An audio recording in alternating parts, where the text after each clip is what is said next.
Muito bem, queridos irmãos e irmãs que estão conosco aqui na capela nessa noite, aqueles que estão nos acompanhando pelo Zoom ou pelo YouTube. Uma alegria poder estar aqui, né? É um momento de alegria, acreditem.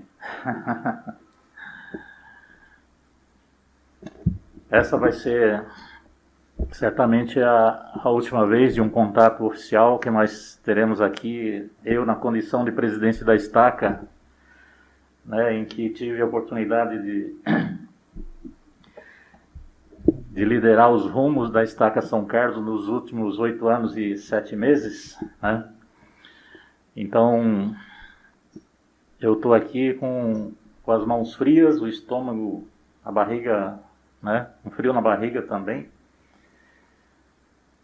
Se não foi igual, no dia que eu fui chamado como presidente, é algo bem parecido, né? Porque eu tenho a responsabilidade, né, numa certa medida, de transmitir uma mensagem aqui que fortaleça a todos nós, né? E, na verdade, essa medida é o resultado do que transcorreu nesses quase 9 anos aqui como presidente da Estaca São Carlos. E eu sempre tive essa preocupação. Uma das coisas do meu chamado é isso, né? Como fortalecer a fé, o testemunho e como ajudar a conduzir os filhos de Deus nessa parte do reino ao seu reino, de volta ao reino de Deus, de onde viemos um dia, né? Sabemos que tudo é um plano que Deus estabeleceu, um plano de alegria e felicidade, o qual nós apoiamos ainda na vida pré-mortal. Nós não nos lembramos agora, mas nós estivemos lá e levantamos a mão, apoiando o plano que consistia na vinda do Salvador Jesus Cristo a esta terra para ser o nosso Redentor e o nosso Salvador. Então, aqueles que lideram na igreja verdadeira do Senhor Jesus Cristo precisam ter essa preocupação de ajudar a todos a seguirem o caminho de volta para a presença do Pai. Eu tentei, eu garanto a vocês que eu me esforcei o máximo para fazer isso. O resultado eu não vou saber, mas eu procurei fazer a minha parte. E espero que muitos de nossos irmãos, no decorrer desse tempo, tenham sido atingidos com a administração do nosso trabalho na presidência da Estaca, para realmente se fortalecerem e serem levados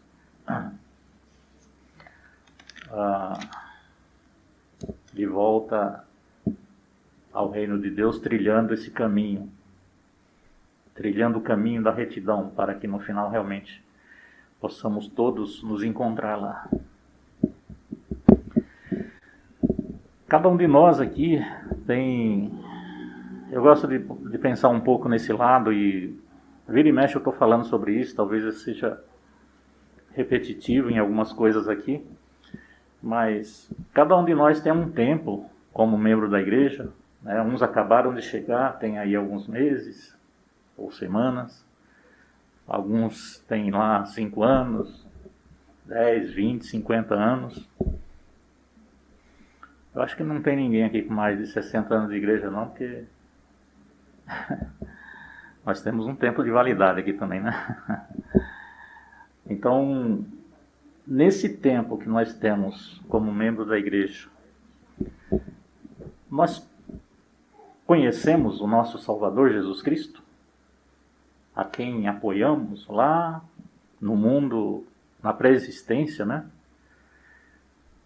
Levantamos a mão em apoio ao plano e viemos para cá, passamos pelo véu do esquecimento, tudo mais que todo mundo já sabe,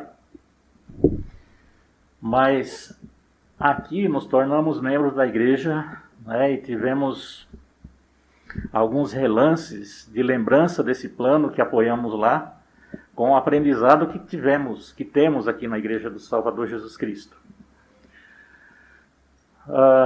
Então sabemos, né, que Ele é o nosso Salvador, Ele veio cumprir a parte dele no plano, e nós,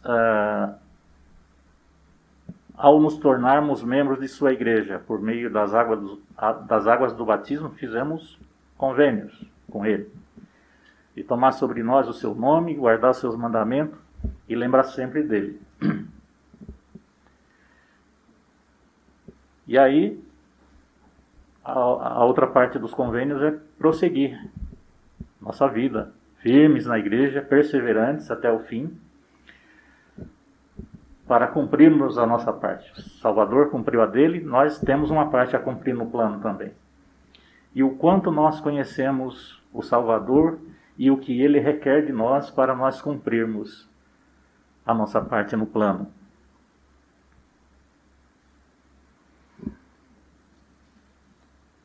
Eu estive relendo aqui um discurso do elder Jeffrey R. Holland, do Quórum dos 12 Apóstolos, discurso de 2012, em que... discurso maravilhoso, de outubro de 2012, o primeiro e grande mandamento. É um dos melhores discursos dos últimos tempos que eu vi, que eu assisti na conferência geral da igreja. E lá, em resumo, ele fala do ministério do Salvador Jesus Cristo, e ele fala um pouco do final, como é que as coisas aconteceram.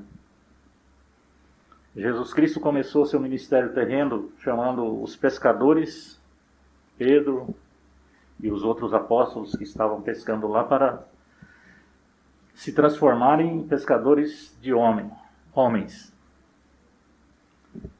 Passou todo o processo, o ministério, todas as coisas que aconteceram, que estão descritas nas Escrituras, e chegou ao final, quando o Salvador Jesus Cristo,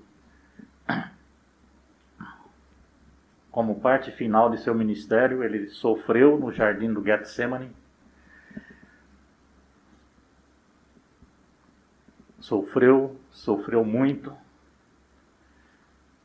Nossa mente humana é incapaz de compreender a plenitude daquele sofrimento, mas só por nós sabermos que ele suou sangue por todos os poros, ajoelhado no jardim do Getsemane, e por ele pedir ao Pai, a seu Pai, seu Deus, que se fosse possível passasse dele aquele cálice, por aí nós sabemos o tamanho do sofrimento dele no jardim do Getsemane. E esse sofrimento ainda prosseguiu, com ele carregando a sua cruz pesada. Não bastasse o peso de nossas dores, de nossos sofrimentos, de nossas angústias, de nossos pecados.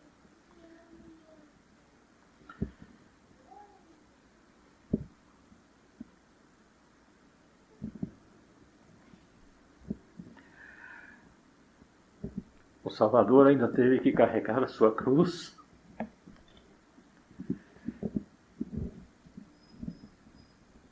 Sob o jugo, sobre a crueldade dos soldados romanos que o chicotearam e cuspiram em sua face. Colocaram coroas de espinho. Ele era o Filho de Deus, mas ele tinha um corpo carnal. Então imaginem a dor excruciante de todas essas coisas. Das chibatadas, da coroa, dos espinhos penetrando em sua pele, na cabeça. E os golpes fatais, os golpes finais daquela crucificação. Os pregos em suas mãos e em seus pés. E para confirmar, para ter certeza que ele que ele ia morrer, ou que ele estava morto, o soldado foi com a lança e furou o seu lado. Este foi o preço que o Salvador Jesus Cristo pagou por nossas dores, por nossos pecados, por nossas transgressões. Tudo isso para nos proporcionar alegria e felicidade eterna no reino de Deus, ao lado de seu Pai.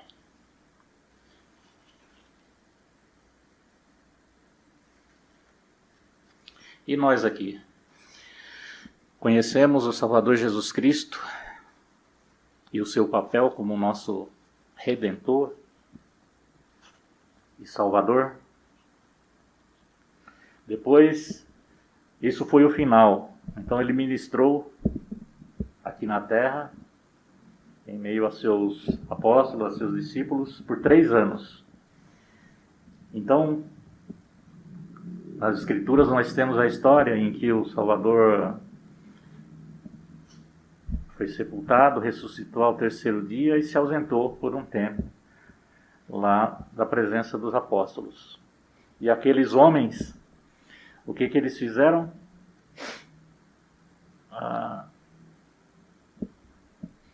Eles ficaram perdidos, atordoados, sem saber o que fazer, perderam seu mestre, seu guia, seu protetor. Então eles pensaram entre eles, e Pedro, que era o líder, né? Nas palavras do Elder Holland, ele diz assim, não está nas Escrituras, mas eles, naquela conversa que eles tiveram, depois que o Salvador partiu, eles poderiam ter dito muito bem, nós perdemos a nossa segurança aqui, o nosso professor, o nosso guia, o nosso mestre. Então o que nós vamos fazer agora? Eu não sei vocês, mas eu vou pescar. E aí ele e mais, pelo menos mais 6, segundo o Elder Holland, foram realmente pescar. Foram fazer o que eles faziam antes. E quando eles estavam pescando, né? Pelo menos a grande maioria de vocês sabe o que aconteceu.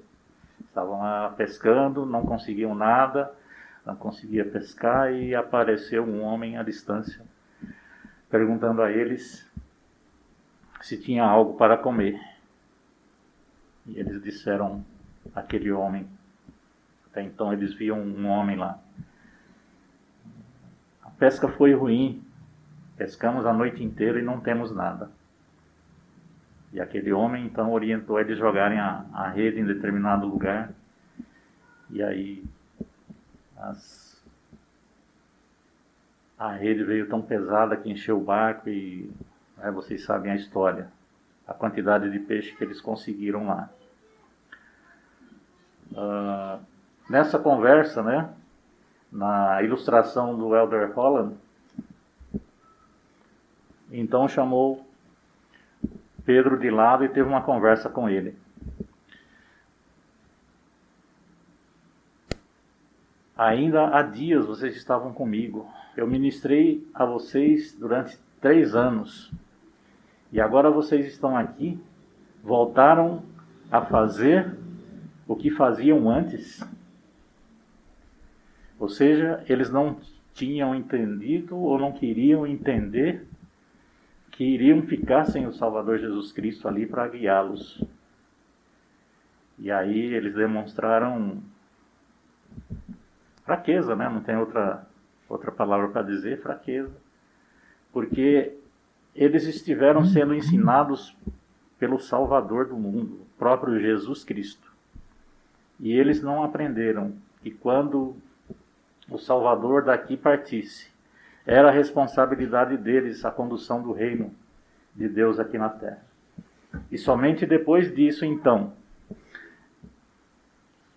é que depois dessa conversa, então, o Salvador deu novas instruções e aí, a partir daí, clareou a mente de tal forma que nós temos como resultado o ministério extraordinário do apóstolo Pedro e dos outros apóstolos, que daí para frente realmente seguiram adiante. Ele tinha ensinado que ele seria entregue nas mãos dos homens. Mas, só repetindo aqui, eles não queriam acreditar naquilo. Ou eles não tinham entendido que aquilo realmente iria acontecer, que era literal. Que o Salvador seria morto, né, para depois ressuscitar e cumprir, né, consumar a sua parte no plano. O que eu estou querendo dizer com isso, né? Eu tenho mais uma semana como presidente da Estaca. Domingo que vem, os rumos da Estaca São Carlos vão estar nas mãos de um novo presidente da Estaca. A Estaca vai ser reorganizada. Então, o que nós temos aqui? Discípulos do Salvador Jesus Cristo. Vocês, eu, somos os discípulos daquela época.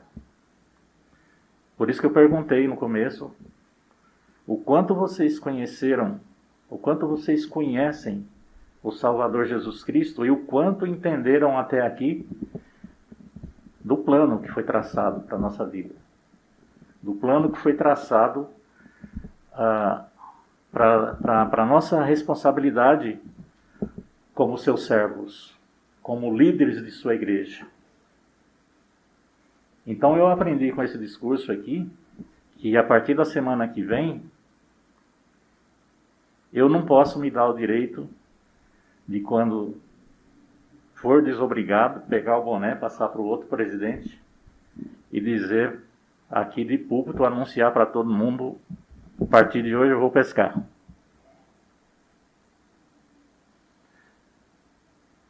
Eu e nenhum de nós tem esse direito, porque nós assumimos um compromisso.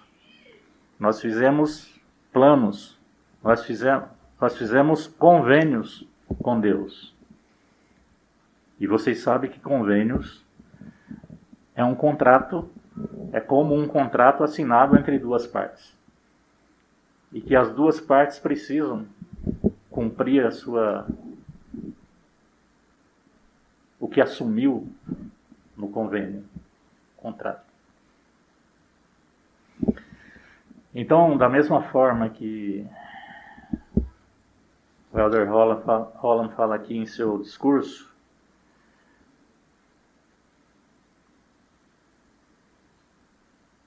vou só tentar achar aqui.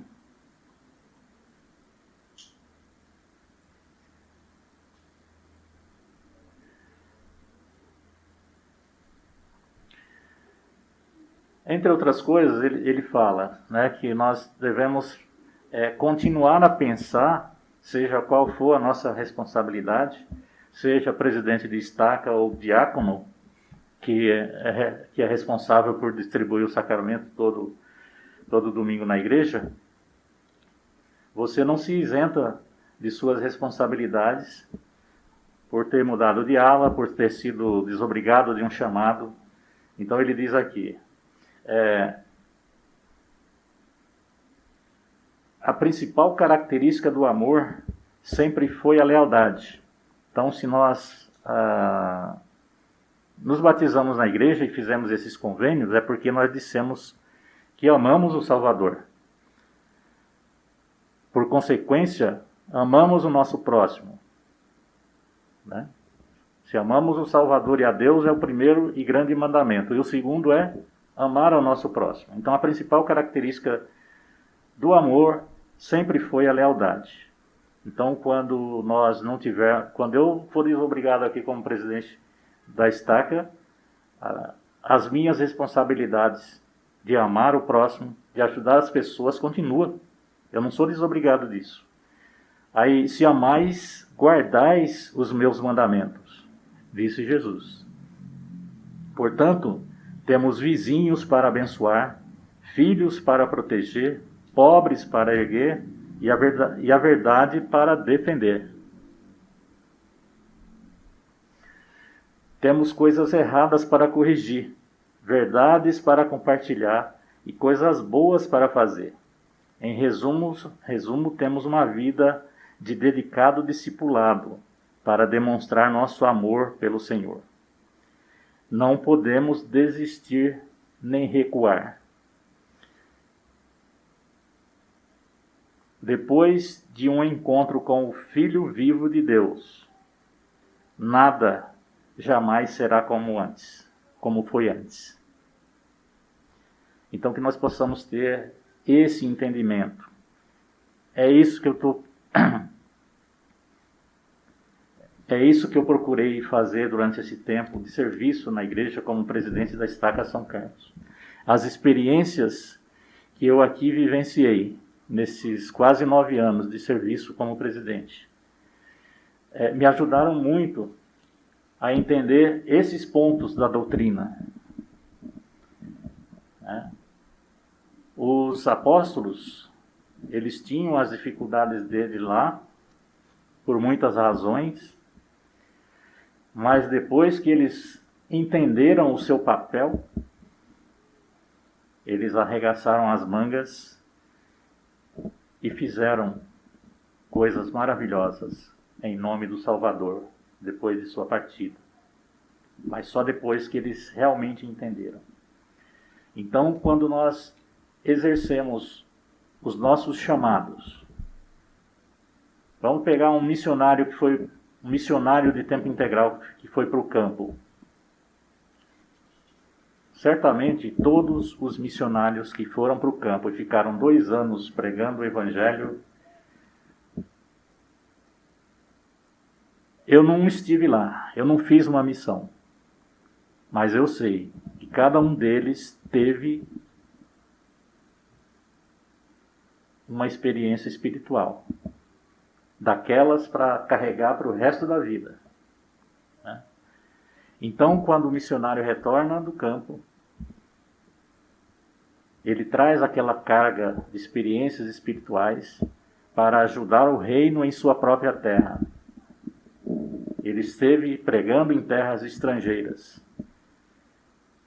para ganhar essa experiência e voltar para ajudar o reino a se erguer, a se fortalecer, a se expandir em sua própria terra. É disso que eu estou falando, é isso que eu gostaria de dizer. Em nossos chamados, presidente da Sociedade de Socorro, presidente da Primária, presidente do Quórum de Eldres, todos vocês têm experiências. Eu sei disso porque vocês têm direito à revelação de Deus para a organização que você preside, e mesmo na sua vida você tem as revelações que lhe trazem experiência.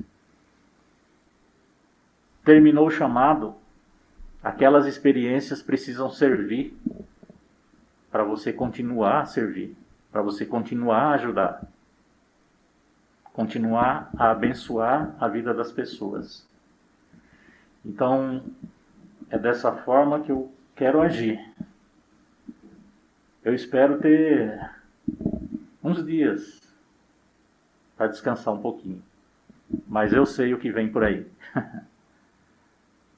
E quero estar disposto, quero ter saúde, quero ter o vigor necessário para continuar a ajudar a obra do Senhor a crescer, a se expandir, a chegar aos cantos que ainda não chegou.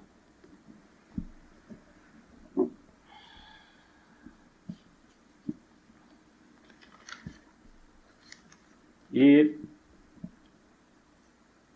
somente nessa parte final, eu gostaria de relembrar com vocês, irmãos, os conselhos que o profeta Alma deu a seu filho Coriantum no livro de Alma, capítulo 39, dos versículos de 9 a 13.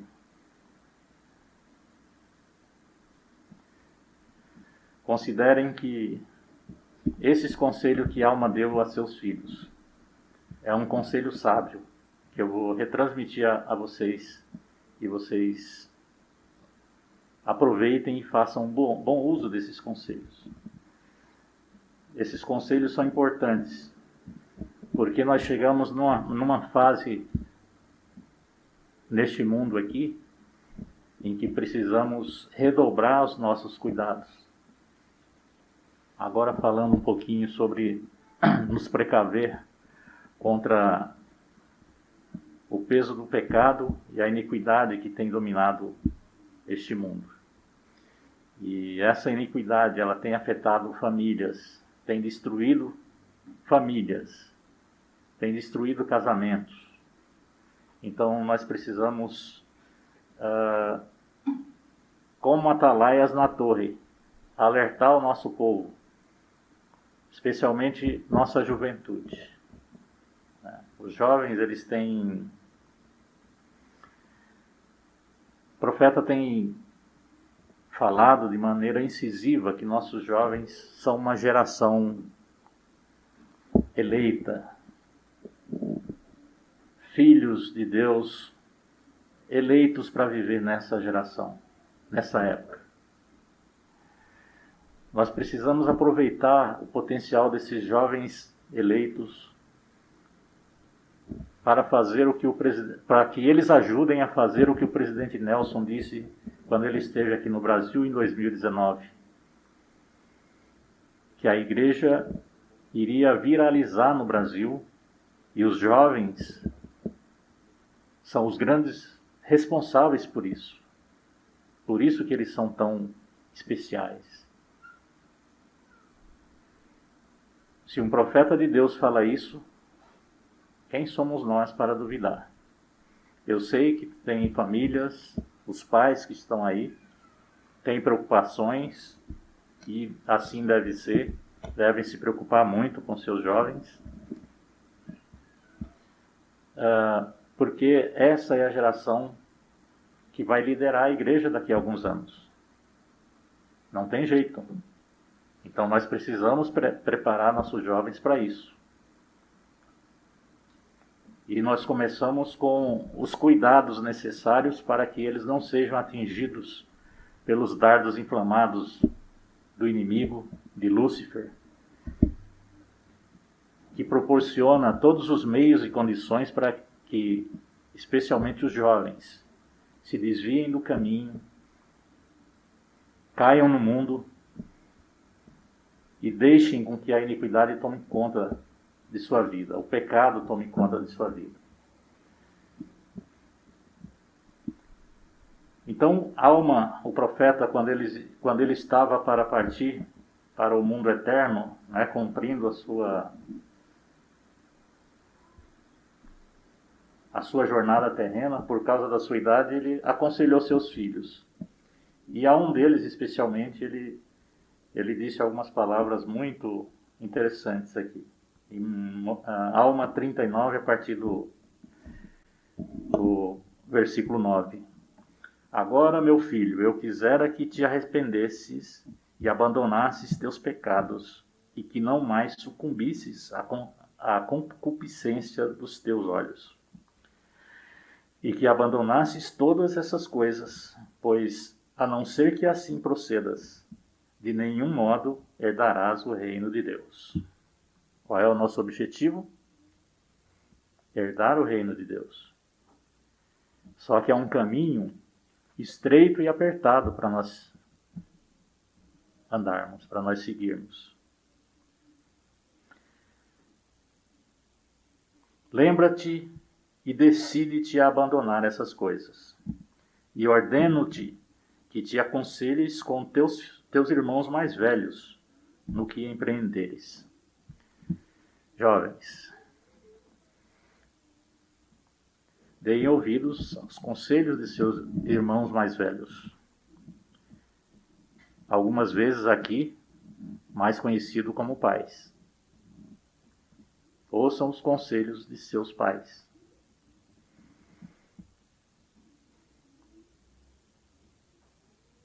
Pois eis que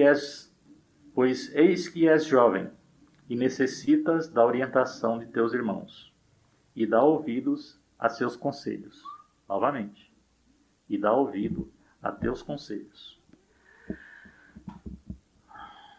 O jovem, por natureza, quando começa a descobrir a descobrir as coisas, né? Em pouco tempo ele se transforma no mais esperto, no mais inteligente, e ninguém tem mais nada a ensinar para ele. Estou errado, não? Eu fui jovem, numa época diferente, é verdade, mas tenho filhos que foram jovens há menos tempo, e tem uma galerinha aí que a gente tem contato que é jovem hoje. Então por isso que eu estou falando com algum conhecimento de causa. E agora o Espírito do Senhor me diz: ordena a teus filhos que pratiquem o bem, a fim de não conduzirem o coração de muitos à destruição. Vejam bem, ordena a teus filhos que pratiquem o bem, a fim de não conduzir o coração de muitos à destruição. Ao mesmo tempo que o profeta diz que vocês, jovens, são uma geração eleita, é para que vocês utilizem aquilo que vocês têm de bom. Vamos falar aqui de redes sociais, vamos falar de internet. Utilizem essas ferramentas para fazerem o bem. É o que mais está à mão, é o que está mais fácil aí na mão dos jovens, é isso. Porque do contrário, se você não for um exemplo no trato, na palavra do Senhor, você vai causar a destruição de muitos. Não queira saber o resultado no final, no julgamento. Não queira saber o resultado de você ter causado mal a uma geração, a muitos, quando você deveria ter feito o contrário, ter feito bem a elas. Pois eis, não deixes, só mais um pouco, já acaba as escrituras aqui. Não te deixes levar por coisas vãs ou insensatas. Não permitas que o diabo desvie novamente teu coração para ires atrás de iníquas meretrizes, né? Aqui o filho de Alma lá, o Corianton, era danadinho. Eis que, meu filho, quanta iniquidade trouxe sobre os zoramitas, né? Ao invés de fazer o bem, ele causou um estrago lá no meio dos zoramitas, né? Que não eram membros da igreja. Ele podia ajudar eles com isso, mas não. Pois quando viram teu procedimento, não acreditaram em minhas palavras. Então, o Corianton aqui estragou todo o trabalho do pai. Alma, que vivia viajando, fazendo conferência o tempo todo para converter, ensinar as pessoas, e vai lá o Corianton e dá mau exemplo lá no meio do povo que ele estava ensinando, e aí estragou tudo. E agora o Espírito do Senhor me diz: ordena a teus filhos que pratiquem o bem. Já lemos isso agora há pouco, né? A fim de não conduzirem o coração de muitos à destruição. Por conseguinte, eu te ordeno, meu filho, que te abstenhas de tuas iniquidades, que voltes teu coração para o Senhor com toda a tua mente. Se volte para o Senhor com toda a tua mente, poder e força. Que não desvies o coração de ninguém mais para a iniquidade, mas antes volta para eles e reconhece as tuas faltas e o mal que praticaste. Então, ele ainda deu uma chance dele ali se retratar e onde ele tinha feito os estragos que fez, né, e falar do mal que ele tinha feito. E por fim, não busques as riquezas nem as coisas vãs deste mundo, pois eis que não podes carregá-las contigo. Falei aqui especialmente aos jovens, e também aos pais, porque tem a responsabilidade de ensiná-los, aos irmãos mais velhos dos jovens, e é isso. Lá nas escrituras, quando fala, né, quando há instrução, eu não vou lembrar a escritura agora que está, mas quando fala que os filhos devem honrar pai e mãe, tem também a responsabilidade dos pais sobre esses filhos, na questão de não maltratar, né? Não criar de maneira diferente seus filhos, com distinção aqui, com diferença ali, né? Isso também é de grande responsabilidade para os pais terem em suas mentes, ao criarem os seus filhos. Os tempos, como eu disse no começo, são difíceis, são trabalhosos, muito trabalhosos. Mas nós sabemos que ainda não é o fim. Então nós precisamos estar preparados para as coisas que virão. E nós nos preparamos dentro das paredes de nosso lar, por meio do Vem e Segue-me. Estudando as Escrituras, aprendendo mais sobre Jesus Cristo, mais sobre a sua vontade para a nossa vida, como eu disse no começo, para que quando vier as tempestades, quando vierem as desobrigações de nossos chamados, quando nós formos direcionados para uma outra responsabilidade dentro da igreja, nós não façamos como inicialmente os apóstolos fizeram. Eles abandonaram, isso aqui não é mais minha responsabilidade, eu vou fazer o que eu fazia antes. E aí muitos deixam mesmo de fazer aquilo que era o seu dever e abandonam o caminho. E isso é virar as costas para o Salvador. Depois da gente ter aprendido aqui que ele sofreu tudo aquilo que foi relatado aqui no começo do discurso, no jardim do Getsemane.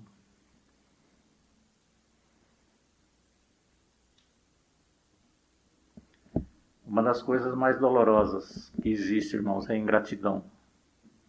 E ao virarmos as costas para o Salvador, nós estamos sendo ingratos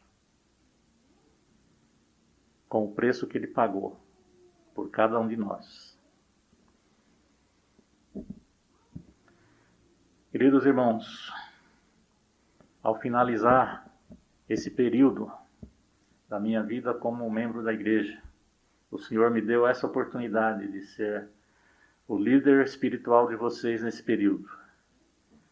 Eu quero deixar aqui a minha gratidão eterna com vocês por esse tempo que eu tive o privilégio de presidir a Estaca São Carlos. Sou grato pelo apoio de cada um de vocês, desde as crianças até o mais velho. Você está na igreja, uma criança está na igreja, simplesmente sentada num banco, ela está apoiando o chamado de um presidente da Estaca. Talvez a gente precise entender um pouco melhor isso. Se você trabalha na Estaca ou nas alas, não importa. Você está servindo no reino de Deus. Está ajudando a edificar Sião. Cada unidade da Estaca, cada ala, é uma parte do reino de Deus. Então, quando vocês servem em seus chamados, com amor, com desejo, com fidelidade, vocês estão apoiando o reino. E quando nós temos pessoas, quando temos membros servindo assim, quem está liderando fica feliz, porque seus fardos se tornam mais leves. Então eu quero agradecer a cada um de vocês, a cada família, né? Eu sei que ainda que foram quase 9 anos, não foi possível ministrar como eu gostaria a todos, e isso para uma única pessoa é praticamente impossível. Mas quando eu não pude ministrar pessoalmente, eu orei por vocês. Tenham certeza disso. Eu orei porque eu entendo que nós todos somos filhos de Deus. Que Ele nos ama. Um amor incondicional. E eu, como líder espiritual, foi me dado esse tempo aí para ser responsável por cada um de vocês. Eu me esforcei, eu me dediquei. Tenho certeza que não consegui fazer tudo o que era requerido, mas o Senhor sabe que eu me esforcei o máximo. Eu vou repetir aqui o que eu disse. Eu estive com os irmãos do ramo Antenor Garcia hoje de manhã, e na nossa jornada o Senhor é tão bondoso que Ele não requer que nós sejamos perfeitos para nos abençoar.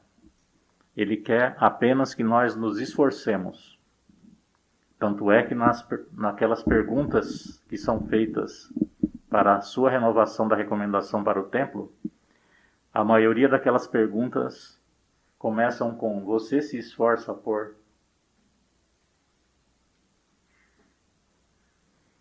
Então, se começa com você se esforça por cumprir, o Senhor não requer que você seja perfeito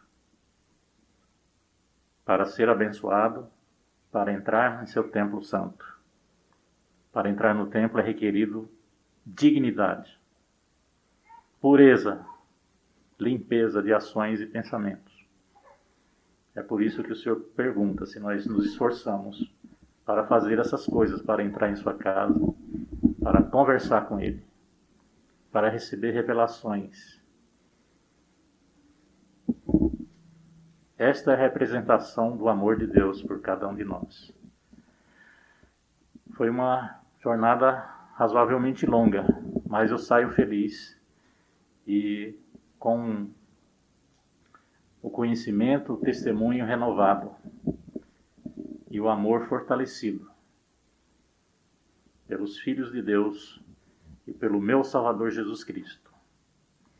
Testifico dessas verdades e testifico que esta é a igreja do Salvador Jesus Cristo, a igreja de Jesus Cristo dos santos dos últimos dias.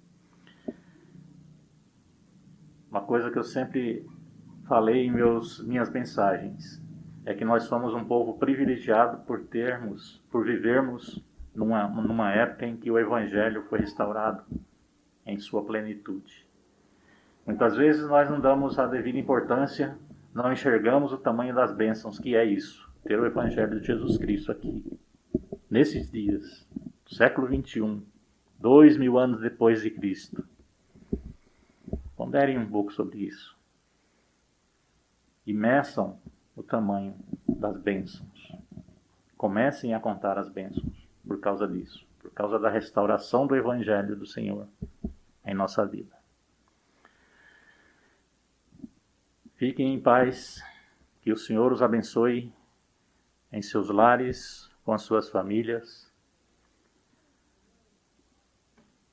com alegria, com prosperidade. Não desistam, sigam firmes e serão abençoados, porque o que o Senhor promete, Ele cumpre. Busquem, façam de tudo para que alcancem a felicidade eterna no reino de Deus. Testifico dessas verdades e a partir da semana que vem me coloco à disposição de vocês como amigo, não mais como presidente da estaca, e vamos ver o que nos aguarda. Em nome de Jesus Cristo. Amém.